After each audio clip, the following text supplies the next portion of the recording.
di kelas pagi 79, ya, tempat kita ngobrol-ngobrol pagi lah di hari Minggu mungkin menemani kalian sebelum ada yang mau jalan-jalan ke mall, ada yang mau ke gereja dan lain sebagainya. Oke, minggu sebelumnya kita sudah membahas tentang pembelahan mitosis. Juga kita sebenarnya sudah membahas mengenai eh, sel signaling ya. Jadi hari ini kita akan membahas tentang meiosis dan juga nanti di akhir akan ada perbandingan tentang mitosis dan meiosis. Nah, sebelum masuk ke sana, ada satu konsep yang ingin saya share ke kalian semua yang kemudian akan menjadi penting untuk memahami tentang pembelahan mitosis dan meiosis. Oke, eh, jadi kalau kalian lihat gambar ini adalah gambar karyotype. Karyotype itu menggambarkan keseluruhan kromosom yang dimiliki di dalam satu sel. Nah, jadi untuk membuat karyotype ini, ilmuwan akan menggunakan zat yang menghambat pembelahan sel pada fase metafase meiosis. Ya, jadi, sorry, mitosis. Metafase mitosis. Jadi dia akan terhenti di sana. Nah, dari gambar ini ilmuwan kemudian mengamati ya dan kemudian menyusun kromosom berdasarkan ukurannya. Jadi ukuran yang paling besar dikasih nomor satu, ukuran yang paling kecil ya nomor paling akhir. Nah, manusia itu kan punya 23 kromosom. Ya, terdiri atas 22 autosom dan satu kromosom seks. Nah, di sini setelah melakukan proses penyusunan, ya, ilmuwan kemudian melihat bahwa kromosom itu berpasang-pasangan, seperti pada gambar. Nah, kalau setiap kromosom itu ada sepasang, maka organisme itu kita sebut dengan nama diploid, artinya punya dua set. Karena kan satu setnya ada 23. Nah, sekarang dia berpasangan, jumlah totalnya jadi 46, maka disebut dengan istilah diploid. Tapi nanti kalau hanya ada satu set, maka kita sebut dengan istilah haploid.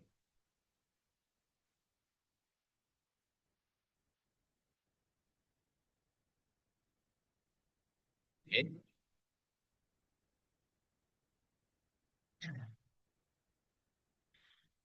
Nah, kemudian ya, bagaimana ilmuwan bisa menyusun? Ilmuwan itu menyusun kromosom ini tidak hanya berdasarkan ukuran. Jadi dia tahu ini berpasangan atau tidak dengan melihat pertama adalah bentuk kromosom. Nah, bagaimana melihatnya adalah dengan melihat letak sentromer. Ya, kalau sentromernya di tengah namanya metasentrik. Kalau dekat di tengah namanya submetasentrik seperti gambar yang ada di sini. Kalau dekat ujung ya apa namanya? Ya, akrosentrik. Akrosentrik itu contohnya yang ini dekat ujung. Kalau sentromernya terletak benar-benar di ujung, itu yang disebut dengan telosentrik. Oke. Nah, pasangan kromosom ini ya itu juga memiliki kesamaan dari larik-lariknya. Jadi kalau di warna itu akan ada larik-larik ini. Nah, larik-larik ini atau band-band ini itu menandakan posisi gen. Jadi kromosom homolog dikatakan homolog apabila dia memiliki bentuk yang sama, kemudian di setiap larik ini mengandung gen yang sama. Misalnya gen pengatur warna mata. Ya, di sini adalah gen pengatur warna mata. Terlepas nanti alelnya berbeda atau sama. Misalnya ini mengatur warna hijau, ini mengatur warna hitam. Ya, nggak ada masalah. Nah, kromosom homolog ini satu kromosom kita peroleh dari ayah dan satu kromosom lagi kita peroleh dari ibu. Oke, seperti itu. Oke, sampai di sini ada pertanyaan mengenai kromosom homolog?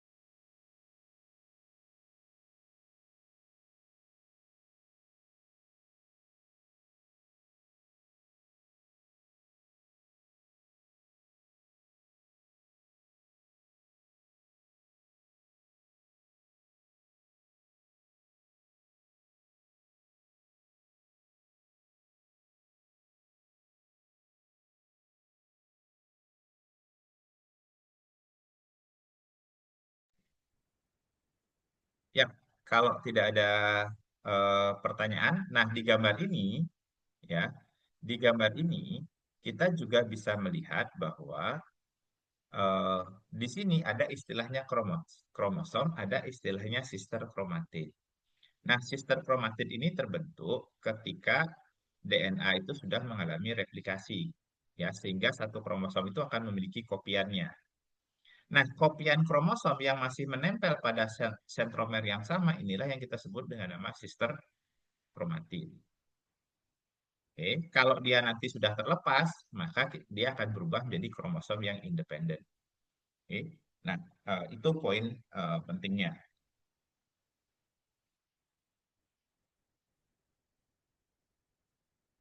Nah, organisme diploid seperti yang saya bilang, dia pasti akan memiliki sepasang kromosom homolog untuk setiap kromosomnya. Jadi yang menentukan dia diploid atau haploid itu bukan jumlah kromosomnya, tetapi apakah kromosomnya berpasangan atau tidak. Misal, pada gambar ini, ya, pada gambar ini, ya, organisme ini diploid meskipun dia cuma punya 6 kromosom. Karena apa? Ya, kalau kita konsisten menggunakan ukuran sebagai penomoran, maka ini adalah kromosom nomor satu. Ini adalah kromosom nomor dua, dan ini adalah kromosom nomor tiga. Ya, jadi dia organisme diploid. Yang biru ini diperoleh dari sperma, ya, sedangkan yang merah diperoleh dari ovum. Oke. Jadi ovum itu haploid nanti karena dia hanya punya masing-masing satu, satu kromosom dua, satu kromosom tiga. Begitu juga dengan sperma. Sperma juga haploid karena dia hanya punya satu kromosom dua, dan satu kromosom tiga. Oke. Nah, semoga ini kemudian memperjelas apa itu haploid dan apa itu eh, diploid. Nah, selama siklus reproduksi ya akan terjadi pergantian antara proses mitosis dan meiosis. Jadi, seperti yang telah kita pelajari sebelumnya, mitosis itu bertujuan untuk menghasilkan sel yang identik. Ya, sehingga pada perkembangan manusia misalnya mitosis itu dilakukan untuk proses pertumbuhan dan perkembangan. Nah, meiosis sendiri punya tujuan adalah untuk mengurangi jumlah set kromosom dari diploid menjadi haploid. Oke, dan pada hewan, meiosis itu terjadi pada saat pembentukan sperma dan sel telur, atau secara general kita sebut dengan nama gamet.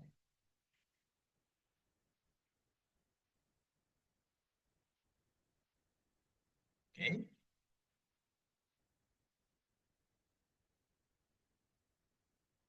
Nah, dalam sistem reproduksi seksual pada makhluk hidup itu ada beberapa tipe.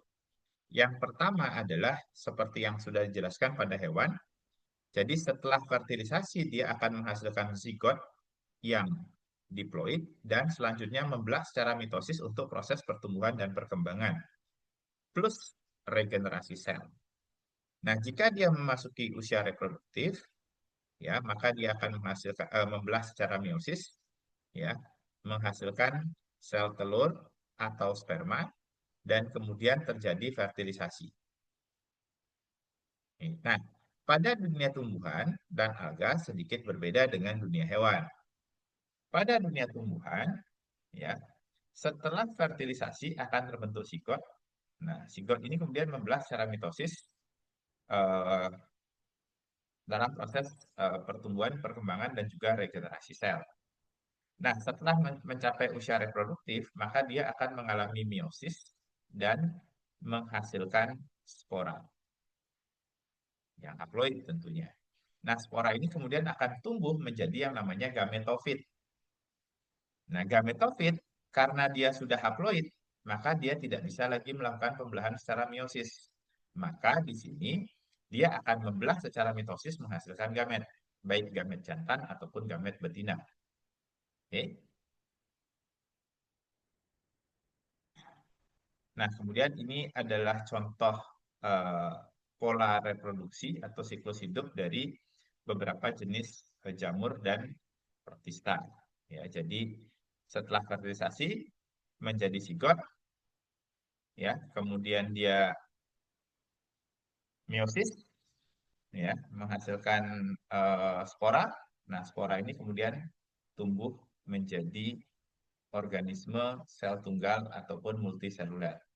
Nah, baru kemudian dia akan menghasilkan gamet dan gamet ini kemudian melakukan fertilisasi untuk menghasilkan zigot kembali.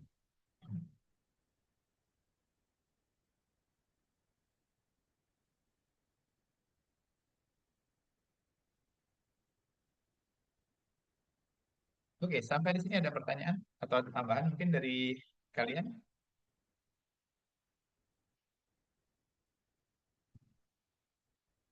Oke, kalau tidak ada kita lanjut. Nah, jadi kenapa pembelahan meiosis itu bisa mengubah sel diploid menjadi haploid? Oke, jadi meiosis itu terdiri atas dua proses pembelahan.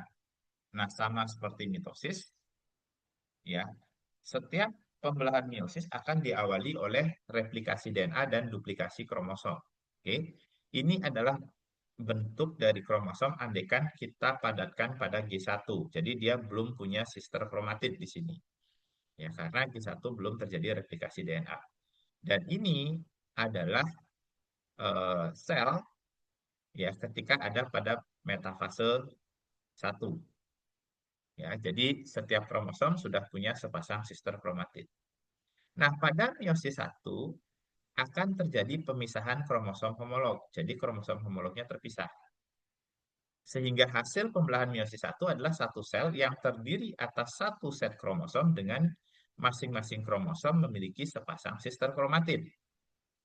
Karena dia sudah terpisah menjadi satu set kromosom, maka meiosis satu akan menghasilkan sel yang haploid. Oke, jadi sekali lagi pembentukan sel haploid dari diploid itu terjadi pada meiosis satu. Nah, setelah meiosis satu, dia akan masuk ke meiosis 2. Nah, meiosis 2 ini sebenarnya adalah eh, sangat mirip ya dengan mitosis. Jadi, yang terjadi adalah pemisahan sister kromatid ke dua sel anakan. Nah, jadi karena meiosis itu membelah sebanyak dua kali, maka dari satu sel akan menghasilkan empat keturunan. Ya, namun keturunan ini tidak akan ada yang identik. Nah, penyebabnya kita akan bahas nanti.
Oke. Nah, sekarang mari kita lihat meiosis satu. Nah, meiosis satu secara general, ya, profase satunya itu sebenarnya dibagi menjadi beberapa tahapan.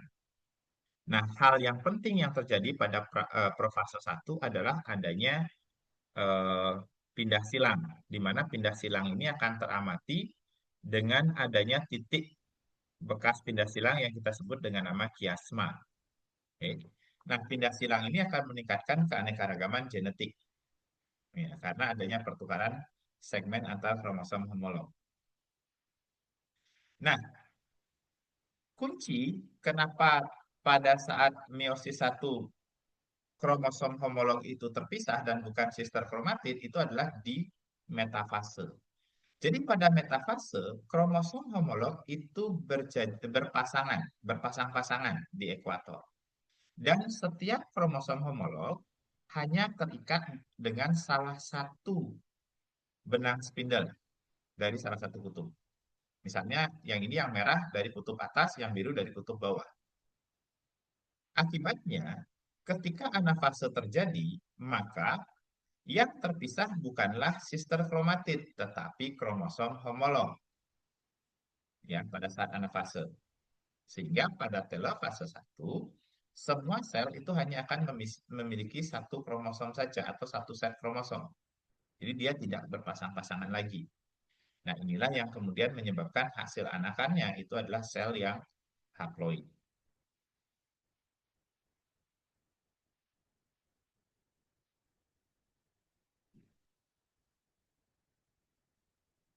Nah, ini kurang lebih tahapan yang tadi saya sebutkan pada saat profase satu. Jadi profase satu itu dibagi menjadi beberapa bagian. Nah, termasuk di sini leptonema, ya kromosomnya mulai memadat. Zigonema, zigot itu artinya berpasangan, jadi kromosom homolog terlihat berpasang-pasangan. Kemudian ada pakitan. Nah, di pakitan ini jejak terjadinya crossing over sudah terlihat, ya. Kemudian diploten, kromosomnya makin padat, ya. Eh, Chiasma terlihat dengan jelas, baru kemudian dia genesis. Oke. Nah, di sini kromosomnya sudah makin padat, jadi sister kromatid bisa terlihat dengan jelas.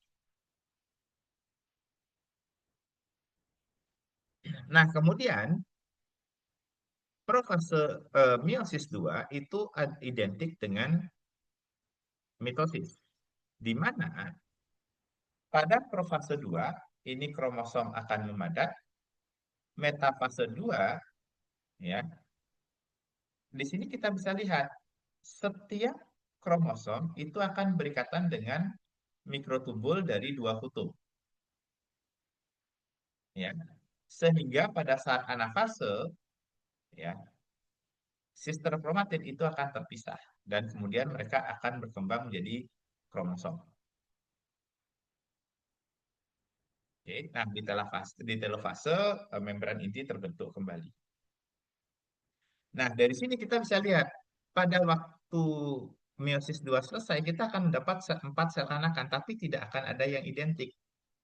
Penyebabnya ada dua yang menyebabkan mereka tidak identik satu dengan yang lain. Pertama adalah pemisahan kromosom homolog ya pada saat meiosis anafase meiosis satu ya. Kemudian sebenarnya terjadi sebelum itu juga yaitu proses pemasangannya pemasangan kromosom homolog saat metafase dan yang kedua adalah proses pindah silang yang terjadi pada eh, profase satu. Nah, sehingga di sini kita bisa lihat tidak ada satupun ya sel yang memiliki kromosom yang benar-benar identik. Oke. Sampai di sini ada pertanyaan?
Oke, kalau tidak ada pertanyaan kita lanjut.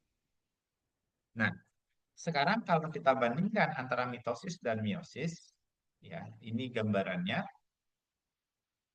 Jadi dari satu sel yang sama, anggap diploidnya itu punya 6 kromosom, jadi ada 3 pasang.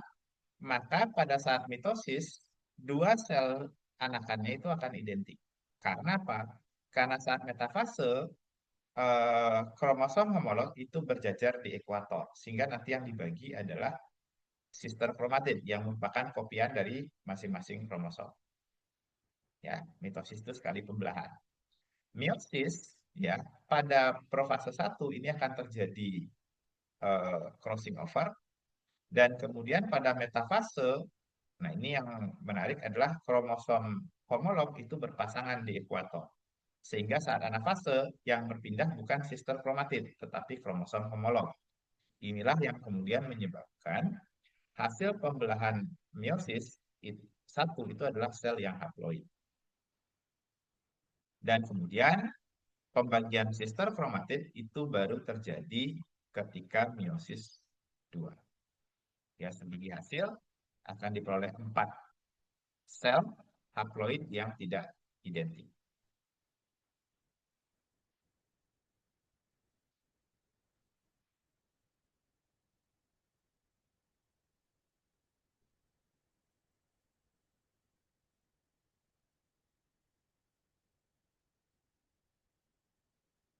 Oke. Nah, secara perbandingan, ya biar tidak keliru gitu ya, replikasi DNA itu pasti terjadi sebelum pembelahan sel. Ya, kalau pada mitosis sebelum mitosis yaitu pada fase S, pada meiosis itu sebelum meiosis satu. Jadi pada fase S sebelum meiosis satu. Karena dari meiosis satu ke meiosis 2 itu tidak terjadi perbanyakan DNA. Kemudian jumlah pembelahan tentu ini satu, ini dua. Apakah terjadi sinapsis tempat terjadinya crossing over nanti? Tidak terjadi, ini terjadi. Jumlah sel keturunan 2 identik, ini 4 tidak identik sama sekali dan dia haploid. Kemudian secara fungsi, nah mitosis ini untuk pertumbuhan, perkembangan, ya. Kemudian regenerasi itu pada sel, eh, pada hewan, pada tumbuhan. Nah, dia berfungsi untuk pembentukan gamet. Sedangkan meiosis berfungsi untuk pembentukan gamet pada sel hewan. Sedangkan pada tumbuhan itu berfungsi untuk pembentukan spora.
Oke, nah,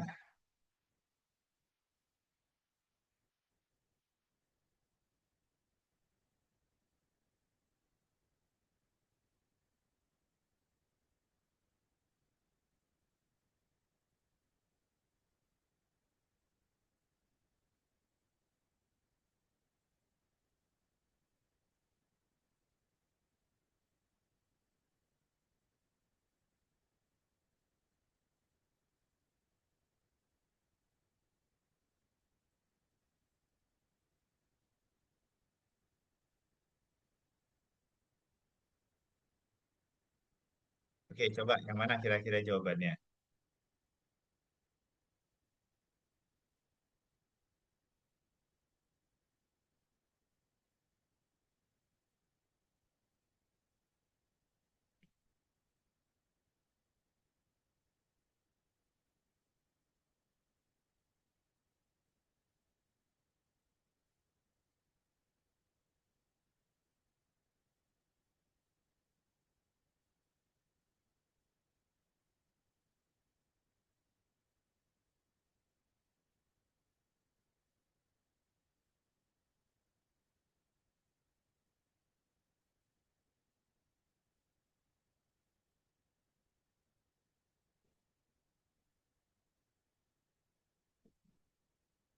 Kira-kira jawabannya?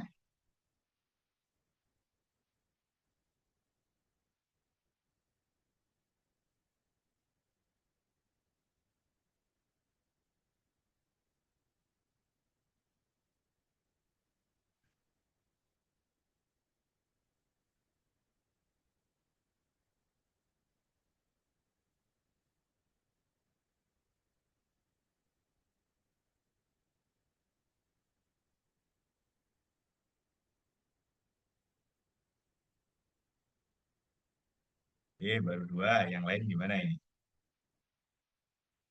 Mau coba kah?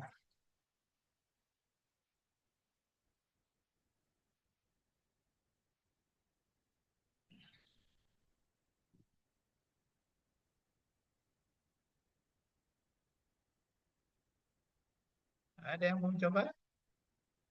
Oke, ya kita langsung bahas saja ya sedikit. Cuman untuk...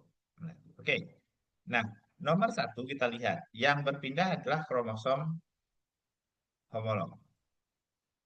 Ya. Dan di sini jelas-jelas ada tiga pasang kromosom homolog. Oke. Nah, berarti ini adalah meiosis satu. Ini yang berpindah adalah sister kromatin. Kita lihat jumlah kromosomnya ada 6 kan? Berarti ini adalah mitosis. Dan ini adalah meiosis 2. Oke? Segampang itu mengidentifikasi. Jadi sel meristem tumbuhan memiliki tiga pasang kromosom, benar. Ya, jelas dia punya tiga pasang. Kita bisa lihat dari sini. Serbuk sari tumbuhan tersebut memiliki tiga kromosom, jelas. Karena kan setelah meiosis 2 dia hanya akan punya tiga kromosom. Oke. Pembelahan satu terjadi pada bagian antera bunga, antar bunga. Betul, karena ini kan proses pembentukan polen kan. Nah, pembelahan 2 dan 3 terjadi pada waktu pembentukan endosperm. Salah, karena endosperm itu triploid, yang artinya setiap kromosomnya itu ada tiga buah, atau dalam kata lain dia punya tiga set.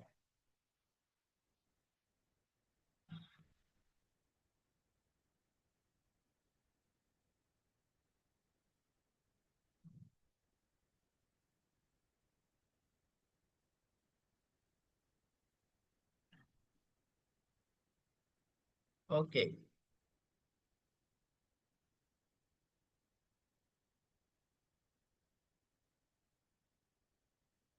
ya, kalau tidak ada pertanyaan, kita lanjut saja. Nah, kita lanjut sedikit ya. Dari tadi kita sudah bicara tentang DNA, kromosom. Nah, berikutnya kita akan membahas tentang DNA itu sendiri. Eh, jadi zaman dulu ketika Mendel menjelaskan tentang penurunan sifat, dia tidak tahu apa wujud dari faktor penurun sifat. Dia hanya belajar berdasarkan hasil persilangan. Sampai suatu ketika, ya, sampai suatu ketika eh, ilmuwan tahu bahwa virus itu bisa memerintah sel untuk menghasilkan virus baru. Jadi ketika virus menginfeksi sel, maka sel itu menghasilkan virus yang baru. Di mana berarti apa? Salah satu dari komponen virus itu berarti berperan sebagai faktor penurun sifat. Pertanyaannya adalah yang mana? Karena virus sendiri punya dua komponen, protein dan materi genetik. Dalam kasus ini adalah molekul DNA. Nah, untuk bisa mengetahui hal tersebut, nah disinilah peranan dari ilmu kimia yang membantu pengetahuan biologi. Hasil analisis molekuler kita mengetahui bahwa DNA itu tidak memiliki atom sulfur. Protein tidak memiliki atom fosfat. Nah, di alam, atom itu memiliki yang namanya isotop yang berbeda. Nah, ada isotop yang radioaktif dan ada yang tidak radioaktif. Nah, pada penelitian ini ilmuwan menggunakan isotop radioaktif sulfur, yaitu 35S, untuk mewarnai protein, dan isotop radioaktif dari fosfat, yaitu 32P, untuk penanda molekul DNA. Nah, kemudian dalam laboratorium, ilmuwan membentuk dua jenis virus. Ya, virus pertama adalah yang kapsidnya, ya, di mana kapsid ini terdiri atas protein, dapat memancarkan radioaktif, DNA-nya tidak. Virus kedua, DNA-nya yang dapat memancarkan radioaktif, kapsidnya tidak. Nah, kemudian dua virus ini dibiarkan menginfeksi bakteri, ya, dan setelah itu virus dan bakteri itu dipisahkan menggunakan metode sentrifugasi.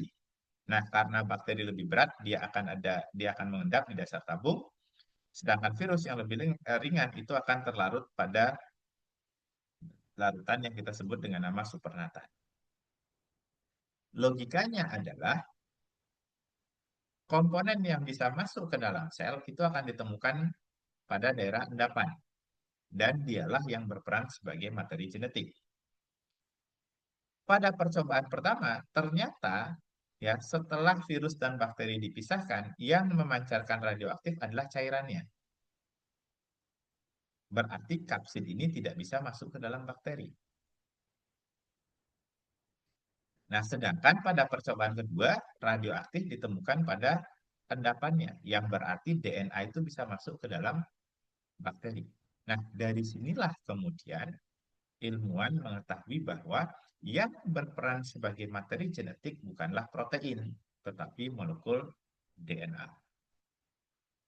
Sampai di sini ada pertanyaan?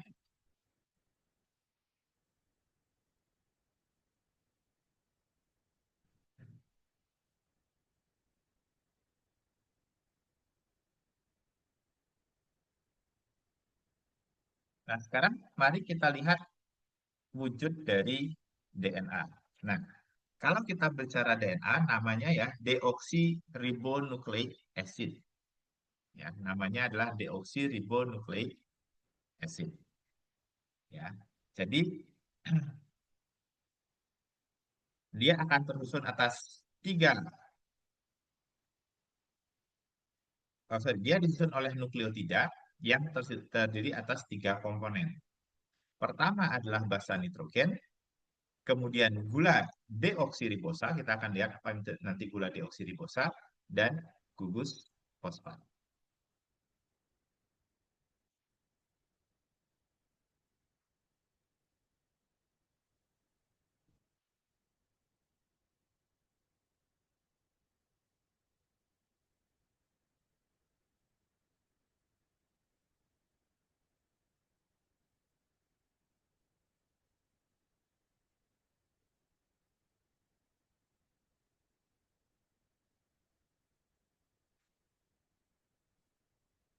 Oke, Syabani, pertanyaannya akan saya tampung dulu ya. Itu sangat kompleks. Nanti saya balas secara pribadi ya.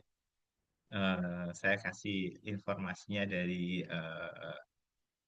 apa namanya buku eh, mikrobiologi, karena ini pertanyaan spesifik pada mikroba ya. Ingatkan nanti, saya kalau pertemuan berikutnya saya lupa, nanti saya share itu. Mungkin ya minggu depan.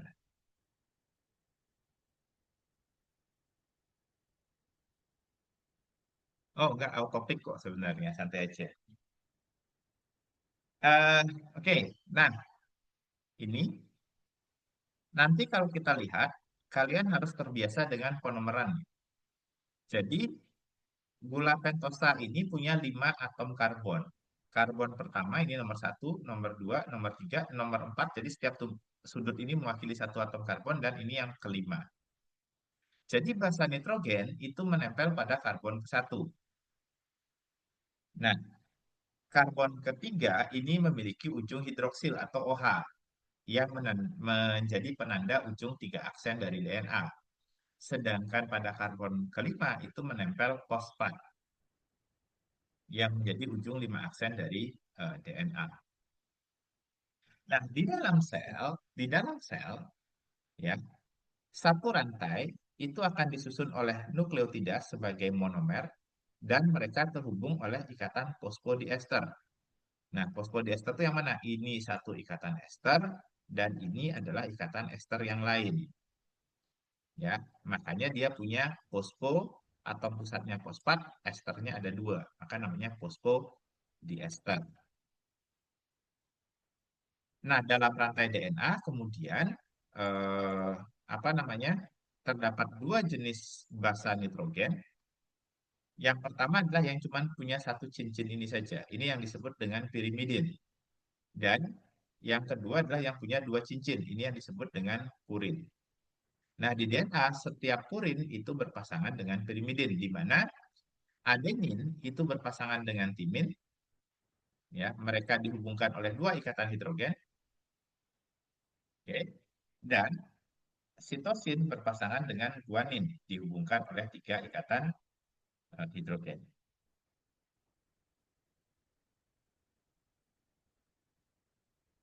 Nah, selain DNA, nanti akan ada jenis materi genetik yang lain, yaitu RNA. Nah, yang membedakan antara DNA dan RNA, yang paling utama adalah di jenis gula pentosanya. Jadi RNA itu namanya ribonucleic acid, jadi gulanya adalah ribosa. Di karbon nomor 2 itu ada hidroksil. Sedangkan DNA, ya, deoksi berarti oksigennya hilang. Jadi di karbon kedua itu tidak ada gugus hidroksil. Itu perbedaan utama. Perbedaan lain adalah pada DNA nanti ditemukan eh, basa pirimidin berupa timin. Pada RNA nanti ditemukan bangsa pirimidin berupa urasil.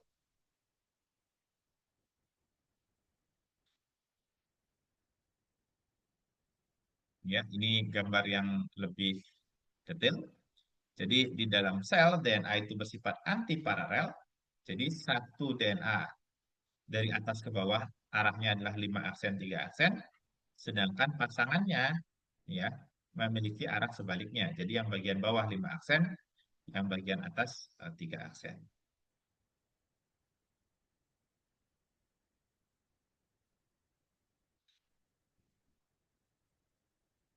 Ya, silahkan. Costa, ada pertanyaan? Selamat pagi, Pak. Ya, selamat. Mengapa mengapa ada yang cuma dua ikatan di situ, Pak? Mengapa ada yang cuma dua ikatan, mengapa ada yang satu ikatan gitu ya? Benar. Oke, Tiga. pertanyaan yang bagus. Oh, ada Dua yang sama dua, ada tiga. yang tiga. Nukleotida. Eh, Ya, ja- jadi, ikatan hidrogen itu terbentuk apabila atom hidrogen berikatan dengan atom elektronegatif. Jadi bisa N, bisa O. Jadi bisa N, bisa O. Nah, pada kasus ini kita bisa lihat, ya, H berikatan dengan N. Kalau ada H berikatan dengan N atau O, maka dia akan bermuatan parsial positif. Nah, H dalam bentuk parsial positif bertemu dengan atom elektronegatif, dia bisa membentuk ikatan hidrogen. Jadi ikatan hidrogen itu terbentuk kalau atom hidrogennya parsial positif, kemudian ketemu dengan atom elektronegatif. Nah, syarat syarat atom H parsial positif harus terikat secara kovalen dengan atom elektronegatif. Oke? Sehingga ini memenuhi syarat, maka ini adalah ikatan hidrogen. Ini memenuhi syarat, ini adalah ikatan hidrogen. Ini tidak memenuhi syarat. Kenapa? Karena hanya berikatan dengan C. Oke, karena H berikatan dengan C, maka ini tidak parsial positif. Maka ini tidak bisa membentuk ikatan hidrogen. Itu alasannya T dan A itu dua ikatan hidrogen. Sampai di sini jelas, Pak?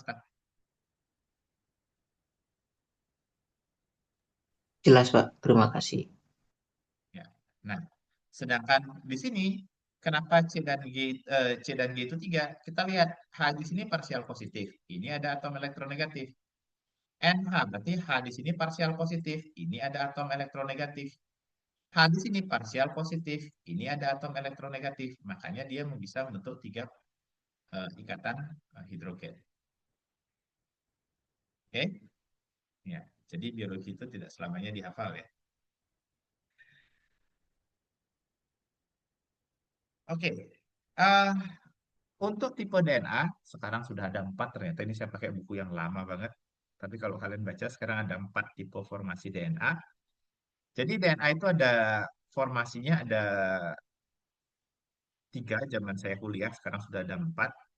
Nah, yang tiga formasi ini adalah formasi eh, A, formasi B, dan formasi Z. Jadi kalau kalian lihat arah arah putaran heliksnya beda ya. Kalau di sini kan miring ke sini ya. Eh, Oke, miring ke sini. Nah, ini miringnya ke arah atas. Jadi beda orientasi. Saya lupa gimana cara menentukan. Tapi kalau nggak salah ini yang putaran heliks kiri, ini putaran heliks kanan.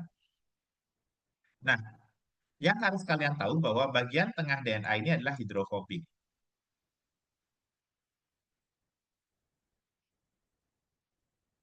Yang bagian luar, ya, yang ada fosfatnya itu hidrofilik.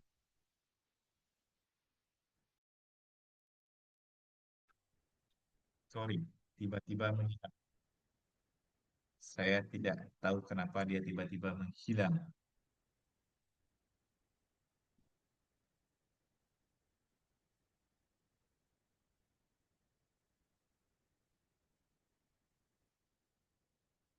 Waduh, selamat datang Bapak kawan lama Pak Hadianto. Apa kabar Jambi? Masih di Jambi bertugas? Mana punya Pak? Eh, wah, selamat bergabung. Mudah-mudahan ada ilmu yang kami dapat, Pak. Bagus. Masih di Jambi.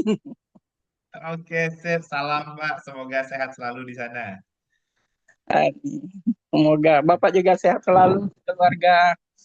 Ini di Thailand apa udah di Surabaya? Sudah di Surabaya sekarang Pak, sudah Surabaya. Eh, Oke, baik. Terima kasih Pak. Ya, jadi saya ulangi ya, bahwa sekarang itu perkembangan terbaru sudah ada empat bentuk DNA, tapi yang saya jelaskan yang lama dulu ada tiga tipe DNA. Nah, untuk memahaminya adalah kalau kita lihat tipe A dan B ini putaran heliksnya nanti tolong dicek ya. Kalau nggak salah ini adalah putaran heliks kanan atau yang sorry ini heliks kiri ini heliks kanan. Nanti silahkan kalian cek saya agak agak lupa penentuannya dari mana. Tapi yang jelas untuk memahami ini pertama adalah bagian tengah dari DNA yang berisi basa nitrogen itu adalah hidrofobik. Sedangkan bagian luar ya yang mengandung gugus fosfat itu hidrofilik. Nah, berarti apa? Bentuk B, bagian hidrofobiknya mengembang. Bentuk bentuk A hidrofobiknya mengembang, bentuk B hidrofobiknya menciut, mengecil dia. Artinya apa? Bentuk A ini pasti ada di lingkungan yang tidak ada air di sekitarnya, ya. Sehingga bagian hidrofobiknya bisa mengembang. Sedangkan bagian B, ya, hidrofobiknya tertekan ke arah tengah. Ini berarti lingkungannya pasti air. Nah, sehingga biasanya B ini adalah bentuk yang ditemukan di dalam sel, sedangkan A ini adalah DNA yang diisolasi dari dalam sel. Ketika dia dikeringkan, bentuknya akan ada dalam bentuk A. Oke. Sedangkan Z form ini adalah bentuk khusus kalau dia memiliki alternatif antara saya lupa istilahnya itu empat urutan kalau nggak salah ya nanti kalian cek empat urutan sitosin apa purin purin purin purin pirimidin pirimidin pirimidin jadi dia urutannya itu bolak-balik seperti itu. Nah, itu yang disebut dengan Z form.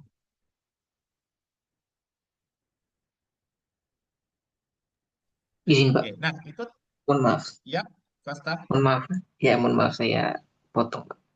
Ini tiga bentuk ini kita dapatkan di dalam semua sel normal kah? Oh enggak, yang ditemukan pada sel normal kalau nggak salah itu harusnya bentuk B ya normal, Z kemungkinan iya, Z iya, tapi hanya akan ditemukan pada khusus bagian dari DNA kalau dia. Tapi sorry. eh Mungkin ya, mungkin tidak karena bentuk heliksnya beda. Tapi jujur saya B pasti dalam sel. Z akan saya cek lagi daripada saya memberikan informasi yang salah. Mungkin minggu depan akan saya infokan. Yang A ini adalah kalau kamu isolasi DNA. Jadi A ini tidak ditemukan di dalam DNA. A ini adalah ditemukan pada DNA hasil isolasi. Kan Isolasi kita kalau secara, mau melakukan DNA rekombinan atau segala macam kan DNA-nya harus diekstraksi kan. iya. Dan kemudian dikeringkan. Hasilnya adalah bentuk avom. Oh, oke. Yes? Eh, Kira-kira kalau bagian yang hidrofobik itu ketika ada terjadi pembelahan sel kan nukleus hilang ya Pak ya. Kemudian eh, apa namanya, kedua kromatid dari pasangan itu kan nantinya ditarik ke apa namanya, ke sudut kiri Kanan. dan kanan. Iya. Nah, Nah, di dalam sitoplasma itu kan ada air, Pak. Gimana Pak, reaksi si DNA ini? oh, nggak ada masalah karena pada realnya bentuknya dia kan tidak akan DNA seperti ini, Costa. Kalau dia dalam bentuk DNA seperti ini, itu DNA-nya itu akan hancur berantakan. Maka nanti apa? Pada saat pembelahan sel itu kan dia akan dipilih, dia akan ada dalam bentuk jadi ini rantai DNA itu akan digabung dengan protein histon, ya, Mhm. digulung seperti ini dan kemudian dia akan dipadatkan membentuk struktur kromosom Oke, seperti ini. Jadi nanti yang tertarik itu sebenarnya adalah kromosomnya atau sister kromatidnya, di mana oke. dia itu terdiri atas DNA dan kemudian asosiasinya dengan protein. Seperti itu, Costa. Oh, secara utuh ditarik gitu. Yes. Oke, oke. Terima kasih. Ya.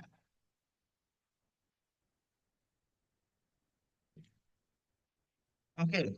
Nah, sekarang mari kita lihat bagaimana DNA diperbanyak atau bagaimana proses replikasi DNA berlangsung.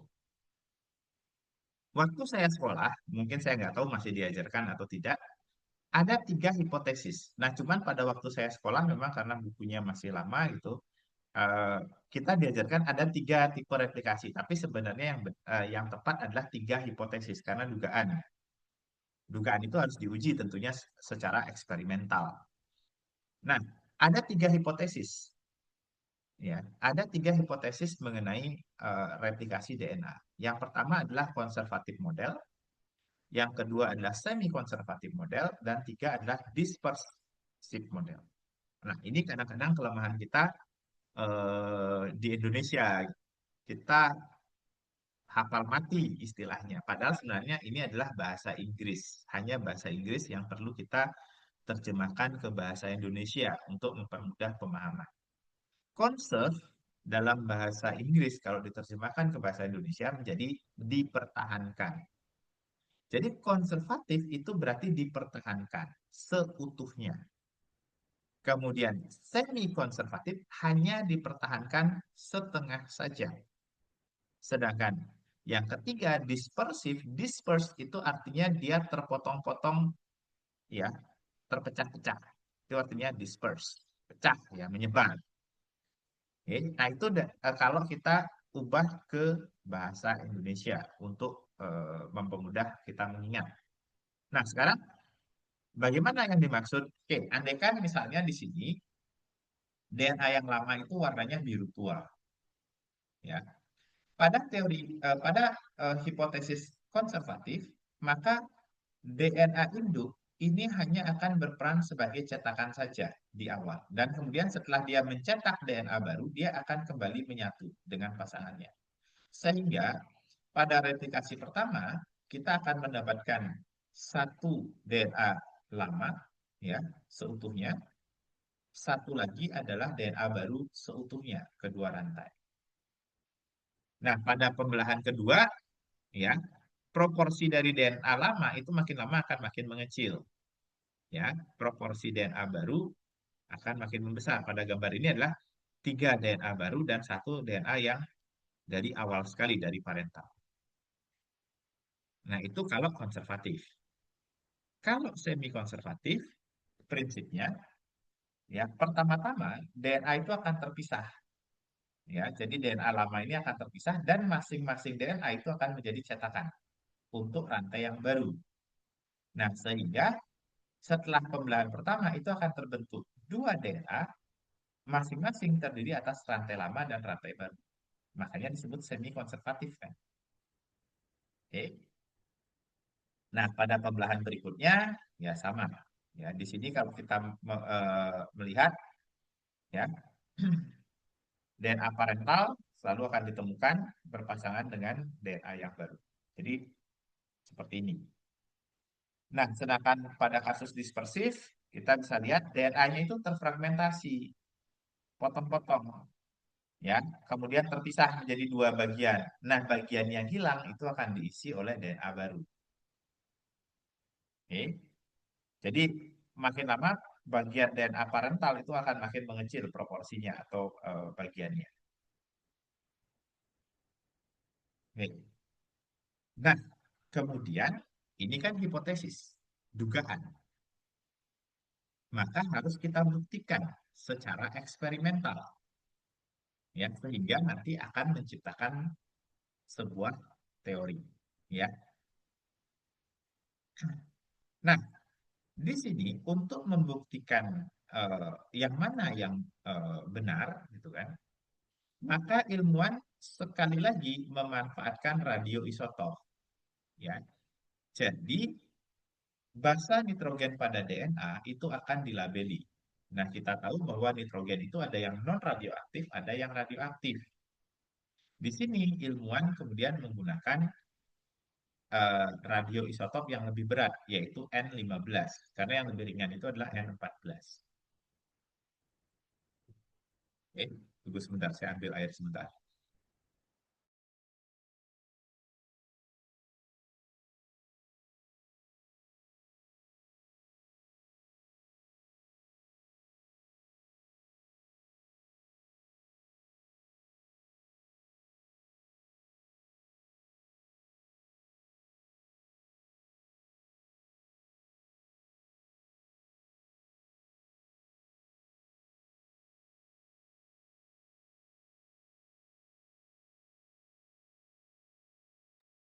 Nah, jadi ilmuwan itu menumbuhkan bakteri dari generasi ke generasi pada media yang mengandung nukleotida radioaktif N15.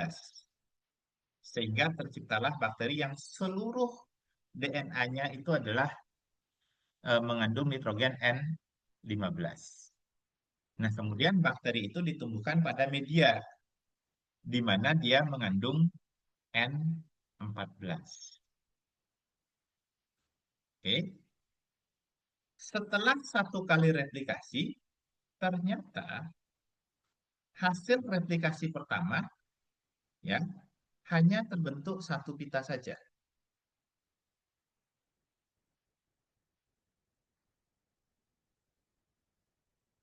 Nah, apa artinya? Sekarang mari kita lihat.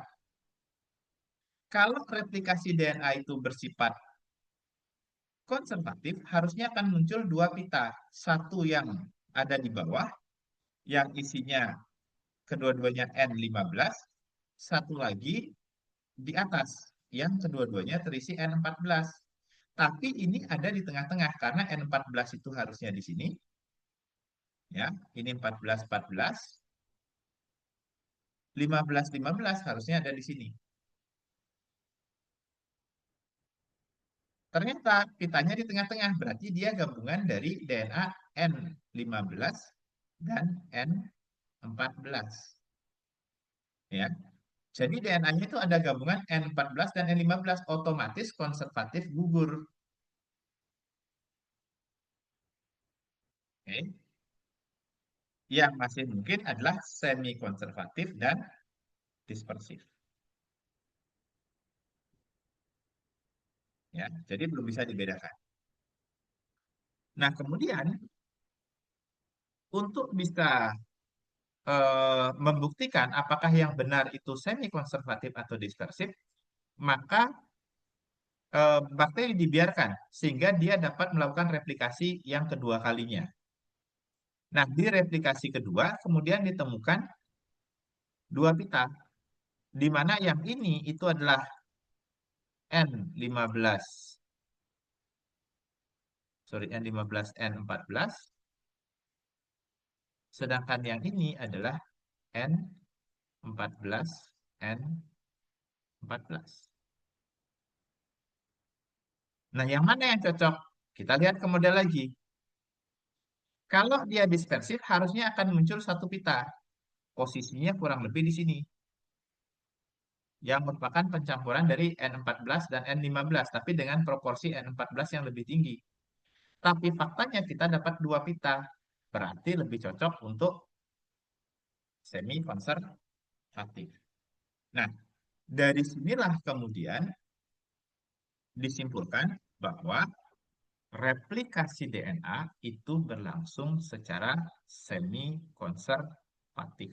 Nah, itulah teori yang sampai sekarang kita terima. Kenapa itu yang kita terima? Karena dari tiga hipotesis yang ada, eksperimen membuktikan bahwa yang benar adalah semi konservatif. Sampai di sini ada pertanyaan? Ya, Costa. Izin, Pak. N14, N15 itu semacam pewarna gitu kah, Pak? Biar memberi warna. Bukan, itu radioisotop, radioaktif. Oke. Jadi kalau Costa belajar, kalau zaman dulu belum ada teknik pewarnaan kayak sekarang, jadi belum ada teknik fluoresensi. Jadi ilmuwan itu tergantung pada metode radioaktif. Oke. Nah, setiap karbon itu, setiap atom itu punya versi radioaktifnya. Misalnya, yang umum kan C itu harusnya 12, maka versi radioaktifnya adalah C14. Ya, sama tadi ini N. N itu kan normalnya 14, maka ini yang dipakai radioisotop N15. Oke, termasuk tadi kan fosfor itu ada yang tiga berapa tadi fosfor itu? 36 ya. Begitu Kosta. Jadi setiap atom itu punya isotop yang berbeda-beda. Baik, Ada terima yang kasih. radioaktif dan ada yang tidak radioaktif. Baik.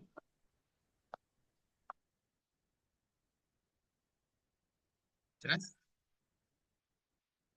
Jelas, Pak. Terima kasih. Ya, sama-sama. Oke, ada pertanyaan lain? Atau ada yang mau menambahkan? Silahkan.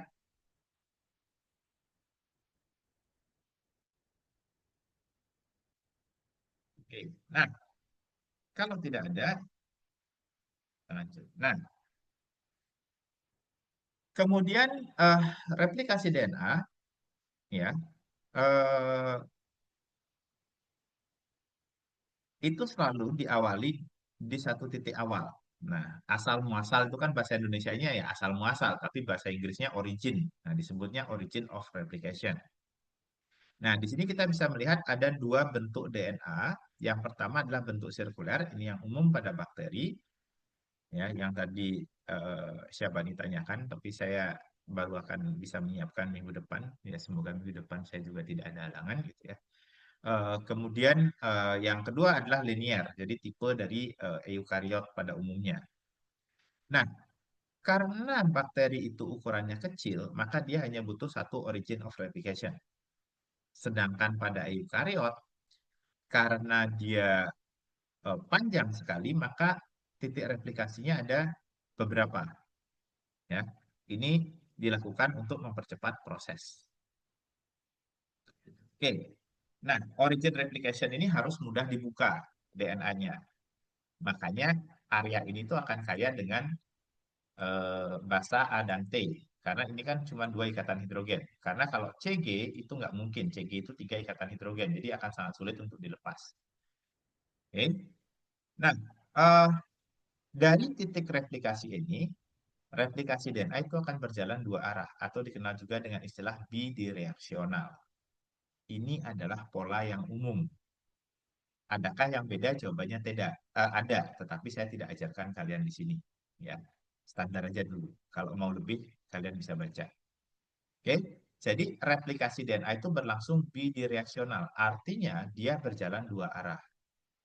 Nah, titik aktif replikasi yang ini itu dikenal dengan garpu replikasi atau replication fork, ya, Inggrisnya fork. Oke, nah, mari sekarang kita lihat proses replikasi DNA itu terjadi dengan menambahkan nukleotida ke rantai yang sedang disintesis. Jadi nukleotida itu ditambahkan di ujung 3 aksen, seperti pada gambar. Nah, dari gambar ini, maka kita bisa katakan bahwa sintesis DNA itu berlangsung dari ujung 5 aksen ke ujung 3 aksen, karena penambahannya di ujung 3 aksen. Oke. Nah, ketika nukleotida ditambahkan, maka dia akan melepaskan senyawa pirofosfat. Jadi 2 fosfat namanya pirofosfat, di mana dia bisa didegradasi menjadi 2 fosfat inorganik.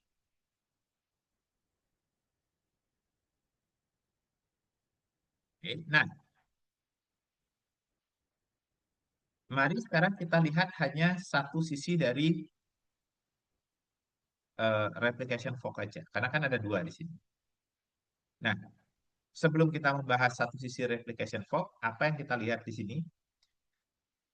Karena DNA itu bersifat antiparalel, ya, jadi satu rantai dari 5 aksen, kiri ke kanan 5 aksen, 3 aksen, ya.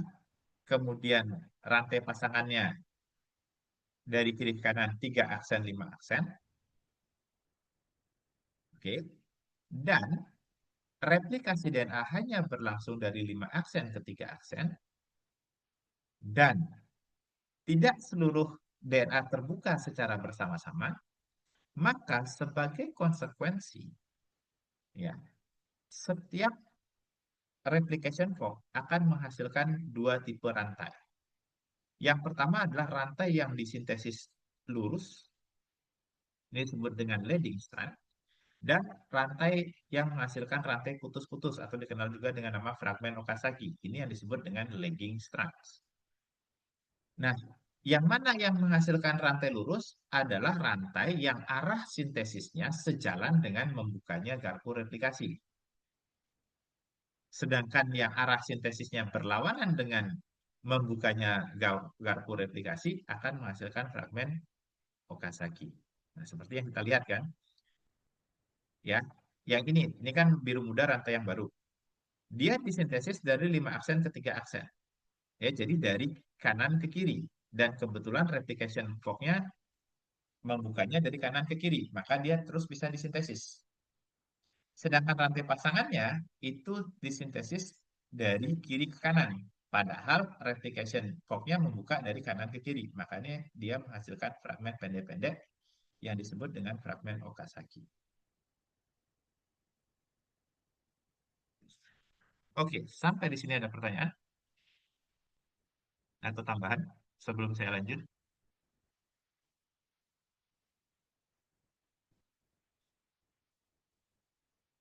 Oke, nah eh, berikutnya setiap replikasi DNA ya itu membutuhkan beberapa enzim. Pertama-tama ya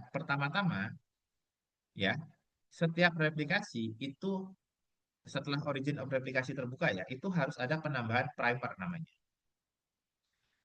Primer ini sebenarnya adalah eh, molekul RNA pendek yang disintesis oleh enzim namanya primase ini. Nah, pada pada leading strand itu hanya cukup sekali penambahan primer. Tapi pada lagging strand itu penambahan primer dilakukan berkali-kali. Oke, seperti dilihat pada gambar. Nah, setelah primase menambahkan primer, barulah DNA polimerase bisa memperpanjang primer. Nah, di sini ya pada bakteri yang digunakan contoh, DNA polimerase yang berperan dalam perpanjangan primer itu adalah DNA polimerase 3. Oke. Nah, kemudian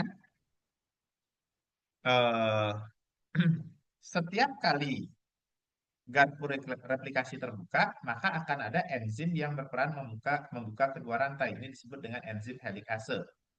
Dan untuk mencegah dua rantai yang terbuka ini menyatu kembali, ada protein khusus namanya single strand binding protein.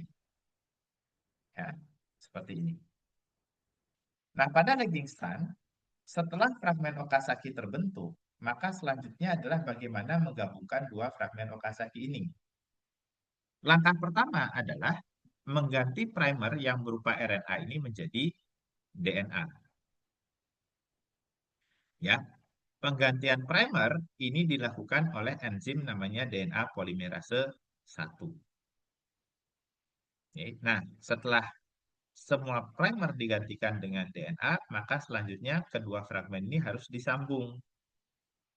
Ya, dan proses penyambungan ini dilakukan oleh enzim yang disebut dengan DNA ligase. Nah, kemudian ada satu enzim lagi yang tidak ditulis di sini, namanya topoisomerase. Apa gunanya? Jadi kalau kita melakukan replikasi DNA, ya, nah ini kan terbuka seperti ini nih. Nah, kalian bayangkan kalau ini dibuka, maka heliksnya itu akan menjadi lebih rapat.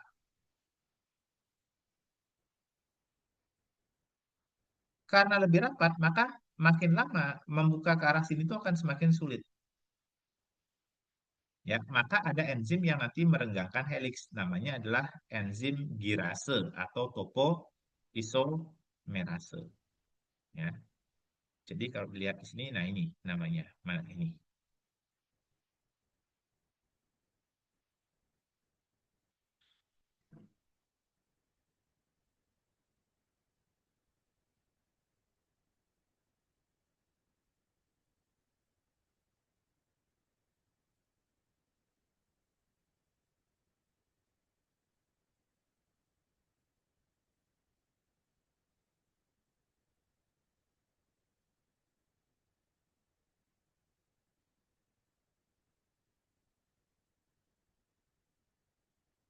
Oke.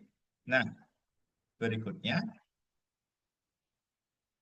oke. Berikutnya adalah untuk DNA yang memiliki bentuk linear, nah ini akan memicu masalah di bagian ujung dari titik replikasi. Kenapa? Karena setelah primer dilepas di titik ini, itu DNA polimerase tidak akan bisa menambahkan. Karena DNA polimerase itu selalu butuh primer sebenarnya. Maka dia akan menghasilkan gap seperti ini. Jadi setiap replikasi berlangsung, DNA itu akan semakin lama semakin pendek. Ya, inilah yang kemudian memicu kenapa pembelahan sel kita itu jumlahnya terbatas. Karena kalau sekian mungkin ribu pembelahan, maka dia sudah akan menghilangkan sampai menghilangkan gen-gen esensial dan akhirnya itu memicu kematian sel. Hal ini terjadi, ya. Penghilangan ujung telomer ini terjadi pada hampir semua sel tubuh kita, kecuali satu, yaitu germ cell, ya, sel yang bertanggung jawab untuk pembentukan sperma atau sel telur itu tidak mengalami ini. Kenapa? Karena di sel-sel tersebut itu akan ada enzim namanya telomerase.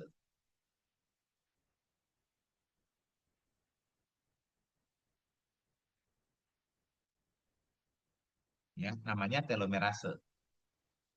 Ya, keberadaan telomerase itu adalah yang mencegah pemendekan rantai DNA. Nah, yang menarik adalah sel kanker juga punya enzim ini. Itulah yang menyebabkan sel kanker itu bisa membelah tak berbatas, berbeda dengan sel-sel tubuh kita. Oke. Nah, hal berikutnya adalah selama proses replikasi DNA berlangsung, ya, itu bisa saja terjadi error, ya, bisa terjadi error. Nah, bagian yang error ini bisa diperbaiki, namanya mekanisme proofreading.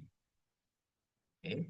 Nah, selain itu, error pada DNA itu bisa juga terjadi karena pengaruh eh, mutagen, misalnya seperti sinar UV yang menyebabkan terbentuknya dimertimin, ya, sehingga dimertimin ini harus dipotong, ya, dipotong oleh nuklease, dilepas, dan kemudian gapnya itu diisi oleh DNA polimerase, dan kemudian celah yang terbentuk disambung oleh enzim ligase. Ya, jadi sebenarnya kalau kita terpapar sinar UV secara moderat, ya, tubuh kita itu masih bisa mengontrol mutasi yang terjadi. Tapi kalau jumlah mutagennya terlalu banyak, ya tubuh kita nggak bisa. Ya otomatis tubuh kita itu akan mengalami mutasi.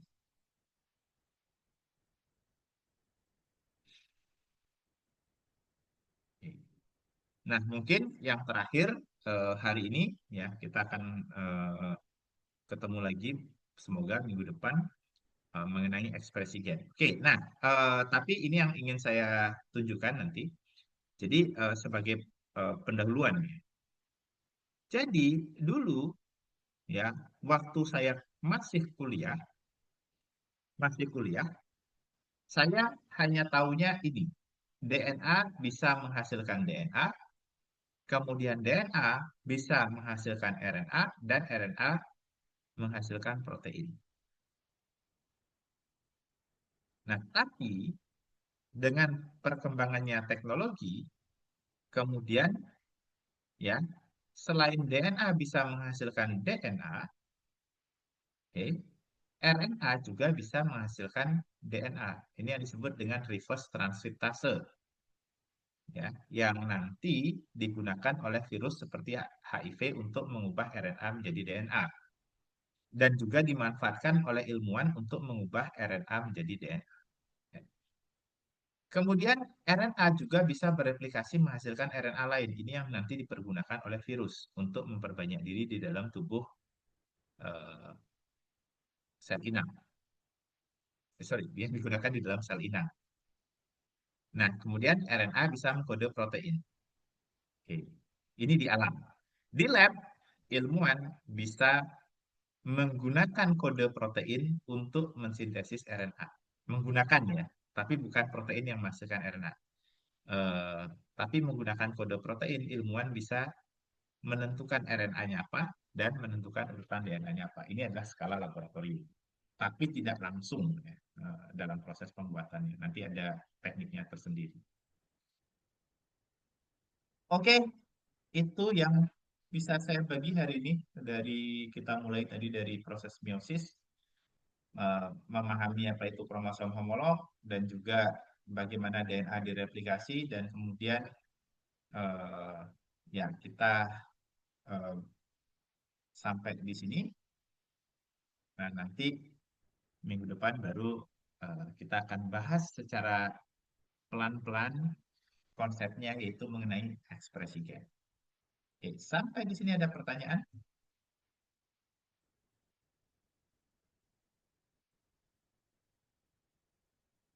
Oke, kalau tidak, saya ucapkan terima kasih atas kehadiran kalian semua. Semoga apa yang kita diskusikan hari ini bisa bermanfaat. Terima kasih juga kawan lama saya, Pak Hadianto, bisa meluangkan waktu untuk hadir di sini. Oke, kalau tidak, eh, saya ucapkan terima kasih. Sampai ketemu lagi minggu depan. Ya, nanti Iya, rekamannya terima saya upload kasih di juga Pak Terima kasih, Bagus. Pak. Terima kasih, Pak. sama-sama. Ya, nanti Mudah-mudahan rekamannya seperti ilmunya biasa saya berkah. share di YouTube ya. Oke, Ya, izin terima share kasih nanti untuk semuanya. siswa Pak ya. Oke, Pak. Siap.